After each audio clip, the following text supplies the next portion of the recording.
Motor cycle জুড়ে না চালাইলে শরীর ছটফট করে।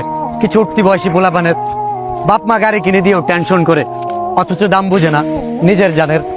গাড়িটা যখন জুড়ে মারো টান, রাস্তার পাশের মানুষজন বাপ মার নাম তুলে করে অপমান। সাবধানে চালায়ও গাড়ি, জীবন কিন্তু একটাই, তাড়াতাড়ি পথ পাড়ি দিতে গেলে হারাবে কিন্তু সে। শিক্ষকের শিক্ষায় যদি থাকে দুর্বলতার চিহ্ন, ছাত্র যতই মেধাবী হোক প্রেক্ষাপট হবে ভিন্ন। ছাত্রকে সৎপথে চলার উপদেশ দিয়ে শিক্ষক যদি খেলে জুয়া, বই খাতার নীতিবাক্য কাজে আসবে না, শিক্ষকের শেখানোটাই হবে ভুয়া।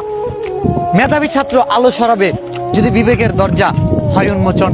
কথায় কথা বাড়বে, কে শুনবে কার বচন। শিক্ষা জাতির মেরুদণ্ড হলে শিক্ষককে দেওয়া উচিত উপযুক্ত বেতন ভাতা। রিস্কাওয়ালাদের উপার্জনের সমান বেতন পেলে মেধার মূল্য গেল কোথা। শিক্ষক যদি হিমশিম খায় চিকিৎসার খরচ মিটাতে গিয়ে, মানুষ গড়ার কারিগরদের ঋণ মিটাবো তাহলে কি দিয়ে। যারা করে আলোর সন্ধান তারাই যদি থাকে অন্ধকারে, জাতির জন্য করবেটা কি, তাদের দুঃখই তো।